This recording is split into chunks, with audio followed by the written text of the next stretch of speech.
Good morning. Good morning and welcome to this plenary lecture on water disaster mitigation. My name is Hubert Johnson and I'm speaking to you from the University of Queensland. Unfortunately, I cannot be with you physically for this symposium as I'm currently located in the city of Brisbane.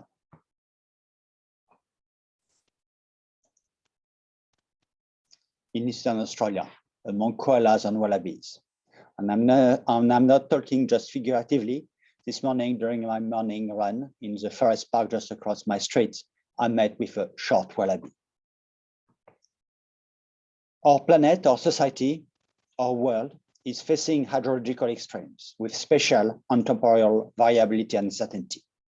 On one hand, part of the planet may experience very hot temperatures, as we have seen, for example, in North America in the last few days, associated also with long droughts, multi-year droughts, for example, in part of Africa, Australia, Asia. On the other hand, our planet can experience very intense rainfalls with duration ranging from a few minutes to several months. Intense rainfall that are always associated with massive surface runoff and large flood. On this trend of hydrological extreme is predicted to be amplified over the next 2 decades, according to the United Nations. Thus, our species, mankind, is facing a conundrum. On one hand, drinking water is an absolute necessity for our survival. On the other hand, floodwaters constitute a massive natural hazard to our society. In that context, one of the most efficient means to provide long-term water reserve and flood protection is the construction of man-made reservoirs and dams. Dams, which must be equipped with a device, a system to pass safely the floodwater, a spillway. But strictly speaking, a spillway system has two main purposes. For once, the conveyance or transportation of water safely. But secondly, and equally important, the safe dissipation of the kinetic energy of the floodwater before they rejoin the downstream natural river system. Energy dissipation at a spillway can be achieved, for example, at the downstream end, using a hydraulic jump, steering basin, a plunge pool, a drop structure, an impact dissipator, a ski jump, and this may be assisted, complemented by the introduction of macro roughness down the steep chute.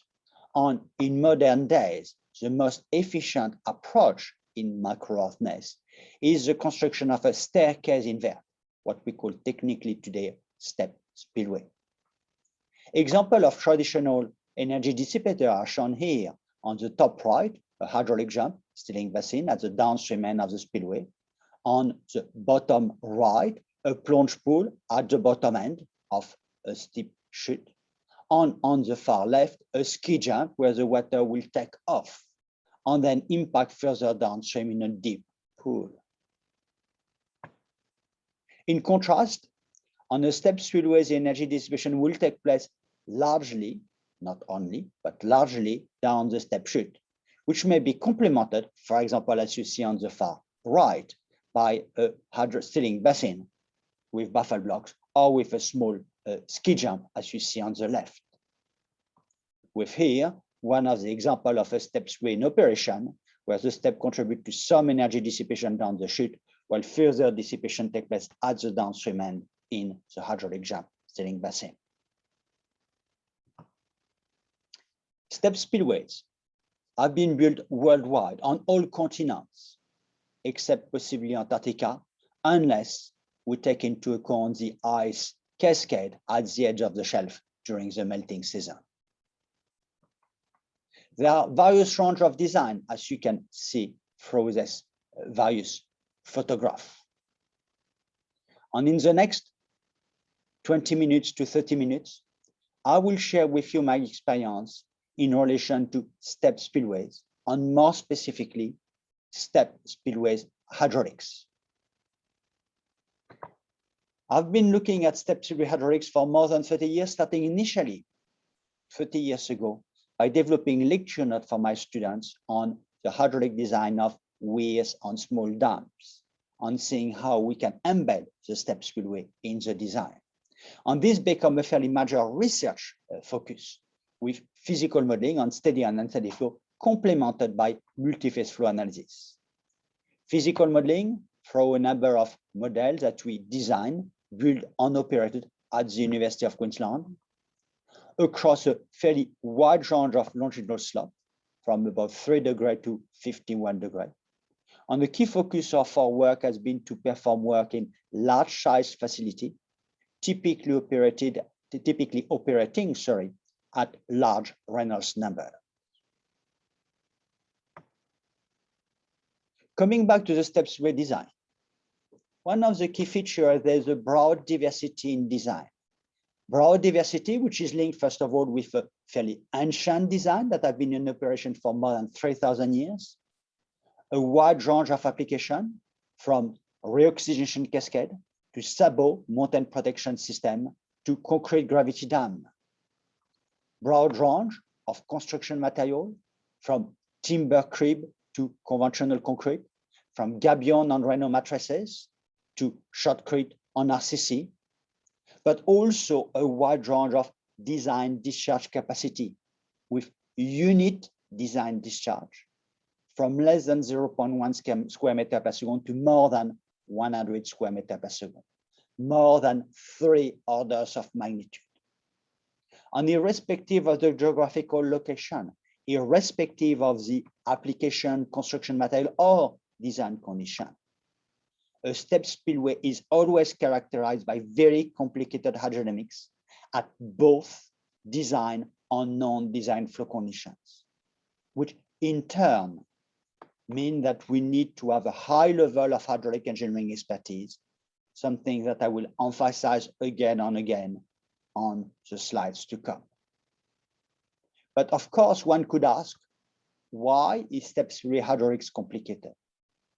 Why do we need some high level of hydraulic engineering expertise? Let me illustrate this over the next few slides. First of all, looking at some typical overflows over step spillways in various applications worldwide, one can see that not all the step spillways are the same, or not all the step spillway overflow are the same. With other applications, and for example, on the far right, you see the seepage through a gabion step spillway, while on the bottom to photograph, you see large overflows over concrete, mass concrete, gravity dams. This video, and I hope you will be able to see properly this video, illustrates the overflow of the Hinds Dam step spillway in March 2017. At the time, the flood was a 1 in 100 year flood with a unit discharge of 27 square meter per second, which is much less than the design discharge. As I replay the video, I would like you to look at two things. First, the step height. The step height was 1.5 meters. And at the bottom, we have a hydraulic jam sealing basin with concrete blocks 3.2 meter high that are generating very large turbulent and energy dissipation.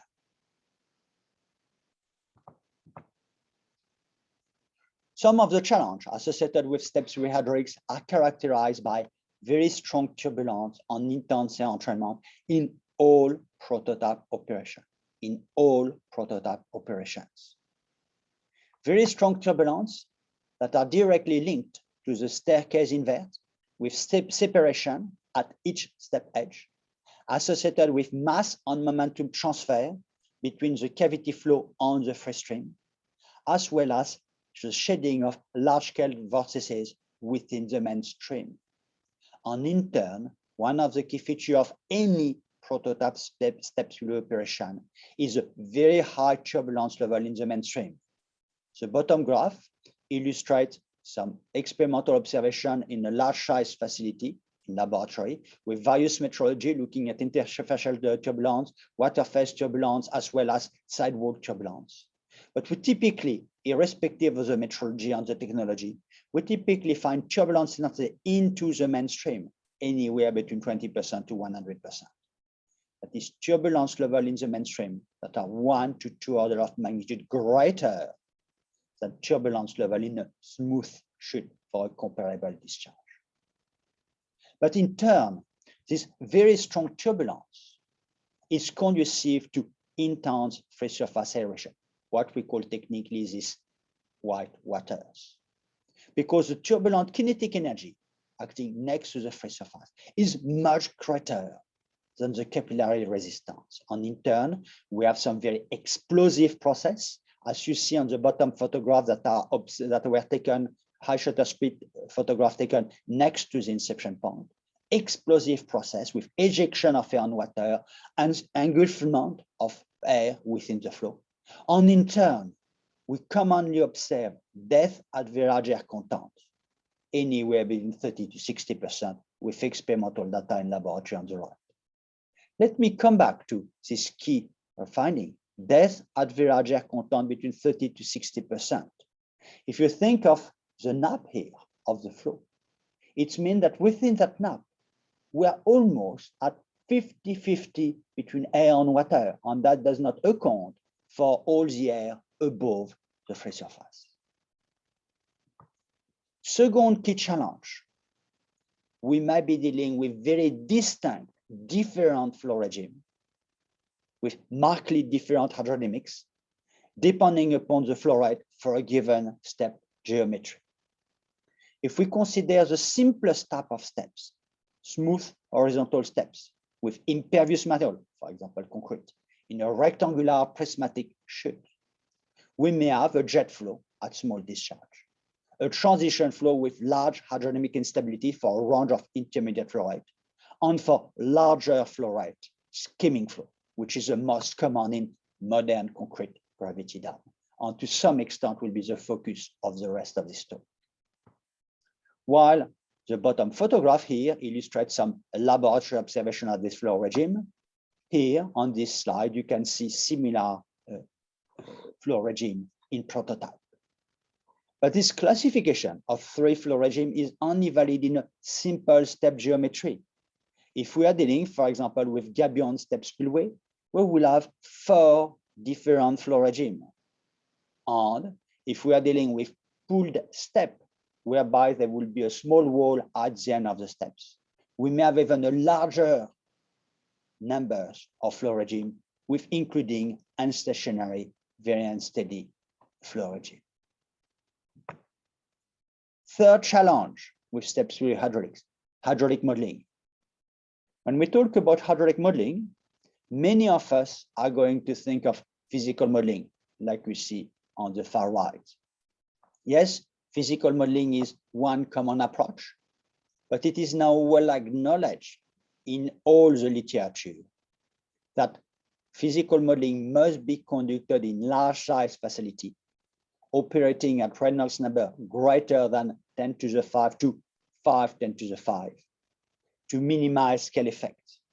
And here, a keyword is minimize.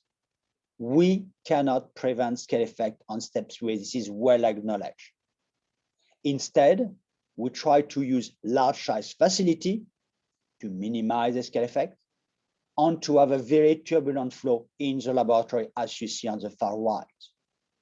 But this in turn will require the use of advanced instrumentation to perform air-water flow measurements, and altogether the cost of a large facility that need to be built and operated of advanced instrumentation are further amplified by the fact that we need to have some expert researcher, expert experimentalist with knowledge in air-water flow measurements. And this is not trivial. Let me share 2 thoughts with you. Let us think of the current teaching of hydraulic engineering and civil engineering at undergraduate level, or even at master level. We do not teach at university about multi-phase fluid dynamics. And thus, most of our recent graduates are totally unprepared to conduct this kind of measurement. Second thought, in my own laboratory, in my own university, every time I have a new student working on a project with me on air water flow, I need to educate and train the individual for 3 to 6 months before I can start to trust the individual on the data collected by the individual. But in more recent years, another form of hydraulic modeling has been numerical modeling. And when we talk about hydraulic structure, numerical modeling often means CFD, computational fluid dynamics modeling. And there, I'm going to start with a very blunt and crude statement. Most of current CFD modeling is rubbish, is crap, is physically meaningless. And I'm talking here as a senior expert consultant for government agencies and a journal editor. More than 80% of the professional report and journal manuscript that I read are physically meaningless and useless. And sometimes I wonder whether these modelers are simply playing computer games, thinking that CFD of step spillways is like playing Xbox on PlayStation 5. Another challenge is that irrespective of the quality of the work, most of the detailed CFD modeling is undertaken at the size of a laboratory. That is, people don't have the computational resources, and they typically perform their modeling in small facility, which need in turn to be upscaled with the same scaling effect that we have discussed before. What's the point? To be really crude on using expression that we commonly use in construction site, and I work on construction site in several countries, rubbish plus rubbish equal rubbish. I will come back in a few minutes in relation to numerical modeling, and bear with me. So what can we do?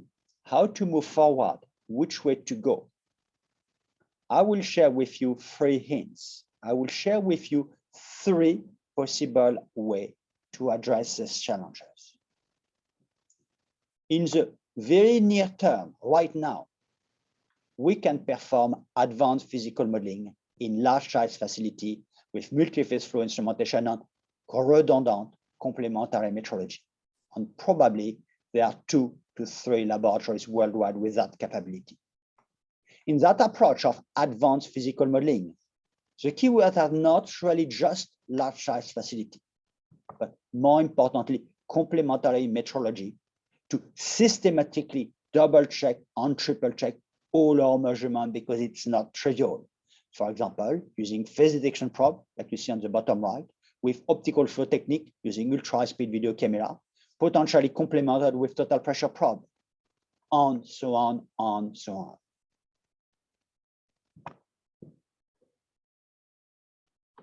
A second approach, which I would see this as a very near future, is hybrid modeling. In hydraulic engineering, the expression hybrid modeling is typically used for an approach combining physical and numerical modeling. And here, I will be talking about physical modeling and CFD modeling. And there have been some fascinating work with 2 photographs here, done by the group of Professor Fabian Bombardelli, who have been very successful in the non-aerated flow region. On the 2 illustrations of CFD modeling that I show here from Professor Bombardelli and his students and his postdoc come from the non-aerated flow region. But at the same time, Professor Bombardelli is the first to acknowledge the limitation of CFD modeling with air water flow region. And almost quoting Professor Bombardelli, to whom I spoke a few weeks ago, current CFD modeling are not capable to follow the explosive process taking place at the inception point and downstream of the inception point. However, with hybrid modeling, one needs to be mindful of the cost. On one hand, we need some large size physical facility with experimentalists to perform good quality measurement. On the other hand, we need some computational resources and some CFD experts. But in the middle, we also need a third category of people. We need some people who are fluent or familiar with both CFD modeling and physical modeling to undertake a proper and adequate validation.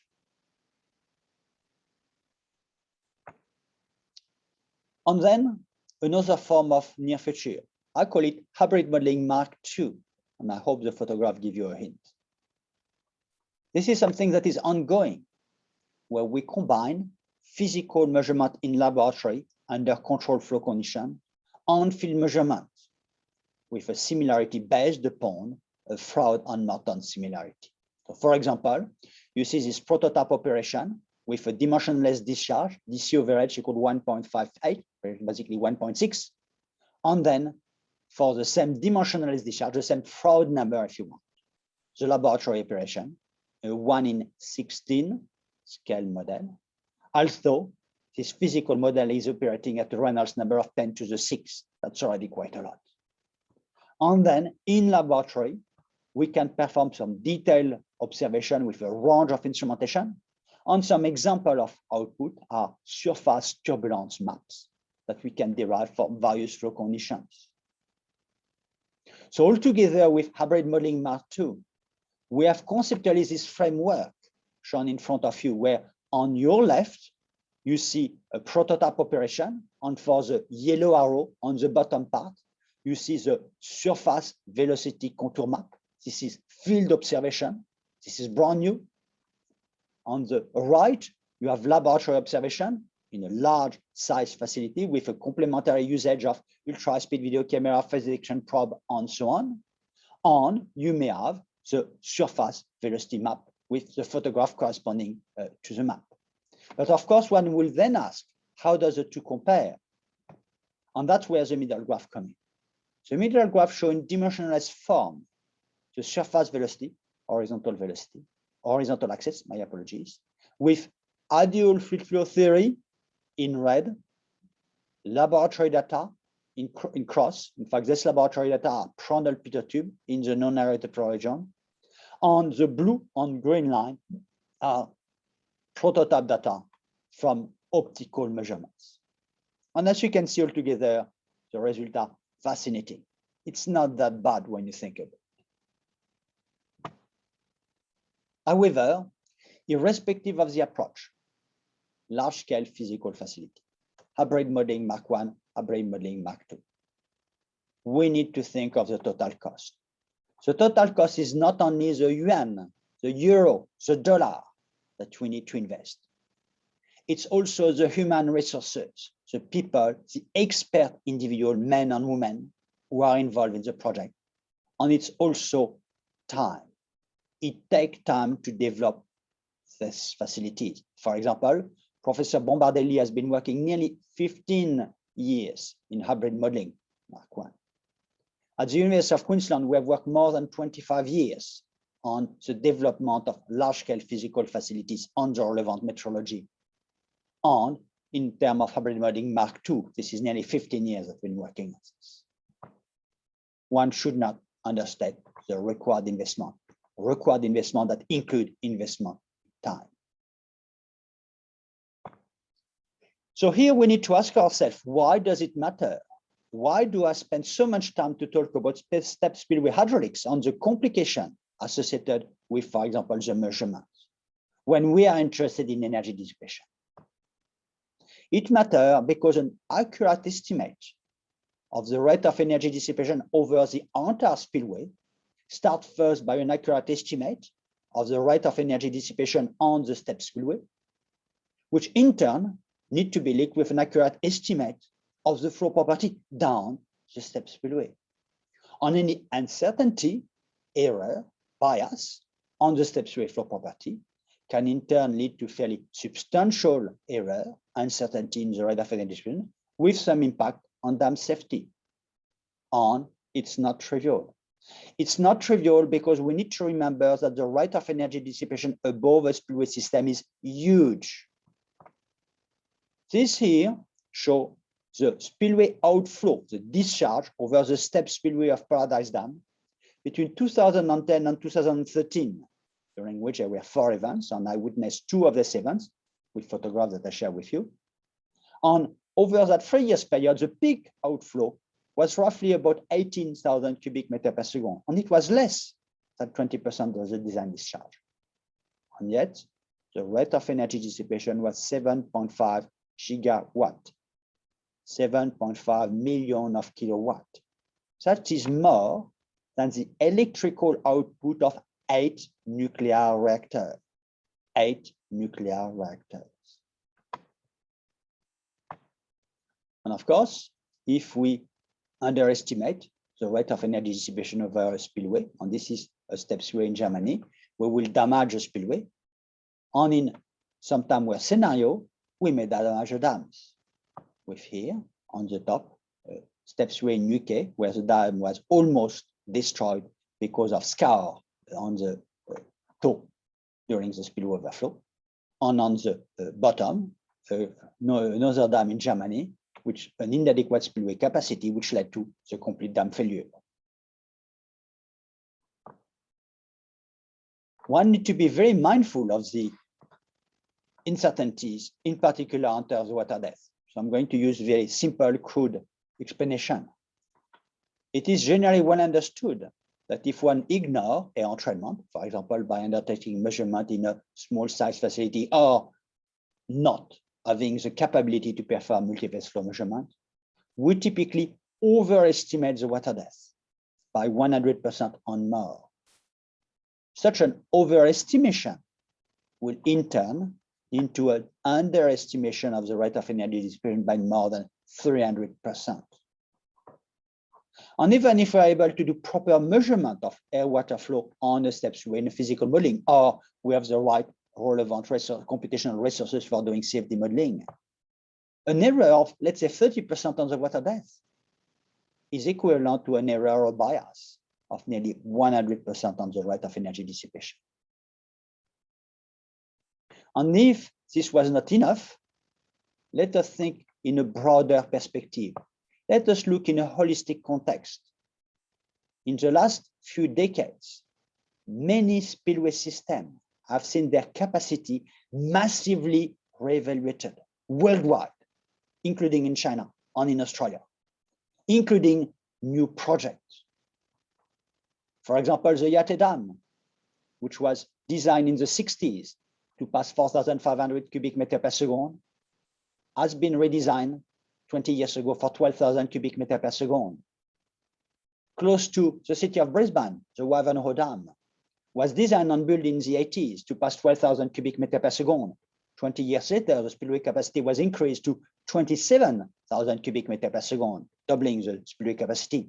And right now, we are talking to enlarge even further the spillway capacity to 50,000 cubic meters per second, doubling the spillway capacity every 20 years. This is quite a challenge. So in conclusion, ladies and gentlemen, 2 slides. The step spillway design is characterized by a broad diversity in application, construction material, and flow condition. Simply, there is not a unique, simple design method. In terms of the hydraulics and hydrodynamics, one of the most important features is that we are dealing with complicated fluid mechanics, including two-phase flow, which require, in turn, solid technical expertise to estimate accurately the rate of energy dissipation.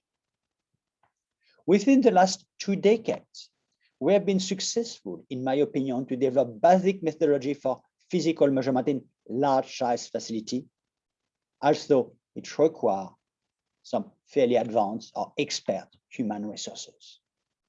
We start now to have a solid physical understanding of the step spillway flow for simple geometry. But at the same time, we need to acknowledge that the CFD expectations are far too high. Too many CFD modeling are simply rubbish and cannot be trusted. We are lacking field measurements, and we are also equally important, lacking true validation data sets that are developed to facilitate validation. That is, physical data sets that are not developed to be published, but are developed to facilitate validation. So as a final word to professional engineers, let's remember that step spillways are not simple designs. and we still rely today on sound physical modeling. As for researchers, particularly young researchers, my keyword would be multiphase flow, multiphase flow, multiphase flow. Ladies and gentlemen, thank you very much.